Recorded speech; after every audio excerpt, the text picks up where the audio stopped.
Hello everyone, welcome back to my channel. আজ class 7-এর জবা ফুলের বিভিন্ন অংশ আজকে তোমাদেরকে হাতে কলমে দেখাবো। চলো, তার জন্য আমরা প্রথমে একটা নিয়ে নিয়েছি জবা ফুল, আর একটা ব্লেড, আর একটা হচ্ছে আলপিন।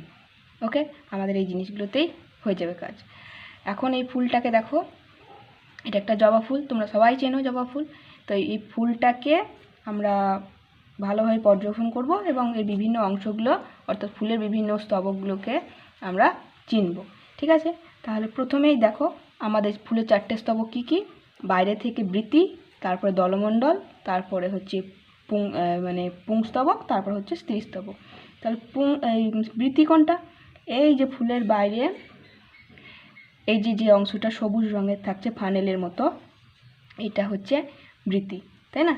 এই যে এটা এই সবুজ অংশটা, সেটাকে বলা হচ্ছে বৃতি। আর এই যে বৃতির নিচে যে ছোট ছোট পাপড়ির মতো অংশগুলো আছে বৃতির নিচে, সেইগুলো হচ্ছে বৃতির নিচে যে পাপড়ির মতো ছোট ছোট অংশগুলো আছে এইগুলোকে বলা হচ্ছে উপবৃতি। দেখো, তোমাদের দেখানোর সুবিধার জন্য একটা কেটে রেখেছি। এই যে এই ফানেলের মতো এইটা হচ্ছে বৃতি, আর এই যে বৃতির কাছে এই যে ছোট ছোট পাপড়ির মতো অংশ আছে এইগুলো হচ্ছে উপবৃতি। ঠিক আছে, এগুলো হচ্ছে উপবৃতি, এগুলো গেল উপবৃতি। এটা হলো বৃতি, আর এটা হলো বৃতি। আর এই যে বৃতির এই অংশগুলো, এই একটা অংশ, এই যে একটা অংশ, এগুলোকে বলা হচ্ছে বৃত্তাংশ। ঠিক আছে, এগুলোকে বলা হচ্ছে বৃত্তাংশ। তাহলে বৃত্তি আর উপবৃত্তি চিনলে এবার এটাকে আমরা কেটে দেখাচ্ছি। সাবধানে এরকমভাবে ঘুরিয়ে দেবে, খেয়াল রাখবে যেন হাত না কাটে। এইভাবে বরাবর চিড়ে দেবে, তাহলে এটা আলাদা হয়ে যাবে।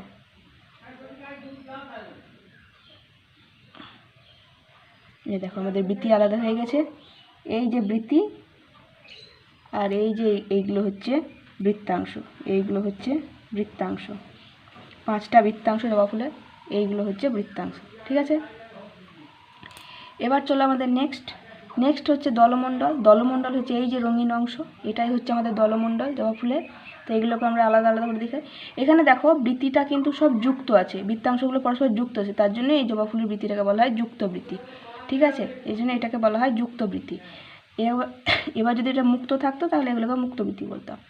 এবার এটাকে খুলছি, পাপড়িগুলোকে একটা একটা করে। এই দেখো পাপড়ি, যেটাকে আমরা দল বলি, 2, 3, 4 আর হচ্ছে 5টা।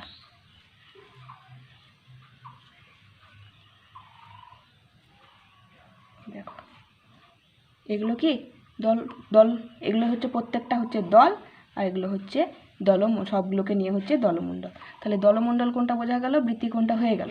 উপবৃত্তি বলে দিলাম, বৃত্তাংশ দেখিয়ে দিলাম, বৃত্তাংশ বুঝে গেছো। এবার আমাদের নেক্সট হচ্ছে কি, নেক্সট হচ্ছে আমাদের পুংকেশর।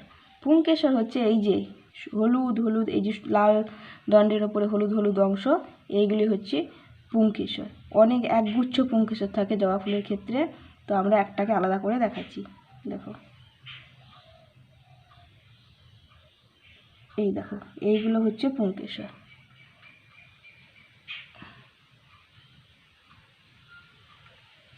ঠিক আছে, এইগুলো হচ্ছে পুংকেশর।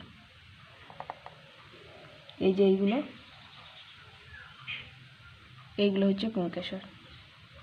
এই যে এইগুলো পুংদণ্ডের মাথায় হলুদ হলুদ, এগুলো পুংকেশর। এবার এগুলো হাত দাও, এগুলোতে হাতে হলুদ হলুদ লেগে যাবে, এইগুলি হচ্ছে পরাগরেণু। ঠিক আছে, এই যে এইগুলো হচ্ছে পরাগধানী, এই মাথায় গোল গোল হলুদ হলুদ আছে, এগুলো হচ্ছে পরাগধানী। আর এই যে লাল লাল দণ্ড,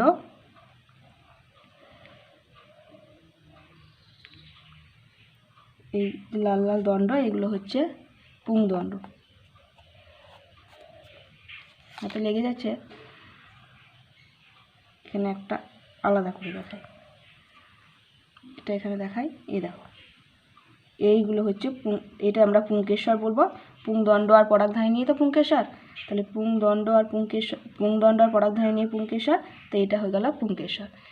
ঠিক আছে, এবার আমরা দেখব স্ত্রীস্তবকটা। এগুলো হয়ে গেল পুংস্তবক, এই যে পুংদণ্ড আর এটা হচ্ছে পরাগধানী। এবার এখানে হালকা করে এটাকে যদি এরকমভাবে চালিয়ে দাও, আলপিনটাকে এখানে এভাবে ঢুকিয়ে এভাবে যদি টেনে দাও,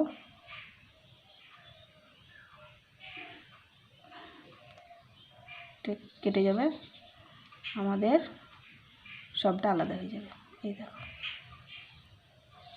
এই দেখো পুংস্তবক আলাদা হয়ে গেল, এটা পুংস্তবক আলাদা হয়ে গেল, আর এটা হচ্ছে স্ত্রীস্তবক। স্ত্রীস্তবকে দেখো এটা হচ্ছে গর্ভ, দেখো এটা হচ্ছে এদিক থেকে দিচ্ছি রাখছি, এটা হচ্ছে গর্ভমুণ্ড। এই যে লাল লাল এই অংশটা, হচ্ছে গর্ভমুণ্ড। এই যে অংশটা এটা হচ্ছে গর্ভদণ্ড, এটা হচ্ছে গর্ভমুণ্ড, এটা হচ্ছে গর্ভদণ্ড। আর এই যে এই অংশটা এটা হচ্ছে গর্ভাশয়। ঠিক আছে, আর এই পুরোটা নিয়ে হচ্ছে গর্ভকেশর। ঠিক আছে, তাহলে বোঝা গেল গর্ভমুণ্ড, গর্ভদণ্ড কোনটা আর গর্ভাশয় কোনটা। এই গর্ভাশয়ের ভিতরেই থাকে ডিম্বক। এটা আমরা প্রস্থচ্ছেদ করছি। এখানে দেখো ছোট ছোট দানার মতো অংশ আছে, এই দেখো এগুলো হচ্ছে ডিম্বক। যদি জবা ফুলের ডিম্বক থেকে বীজ উৎপন্ন হয় না বা ডিম্বাশয় থেকে ফল উৎপন্ন হয় না, তো এটাই হচ্ছে ডিম্বাশয় বা গর্ভাশয়, আর এইগুলো হচ্ছে ডিম্বক। তো এইগুলোই ছিল জবা ফুলের বিভিন্ন অংশ, যেটা তোমাদেরকে দেখালাম এতক্ষণে। আশা করি তোমাদের ভালো লেগেছে। দেখা হবে নেক্সট ক্লাসে, ততক্ষণের জন্য তোমরা ভালো থেকো, সুস্থ থেকো। Thanks for watching.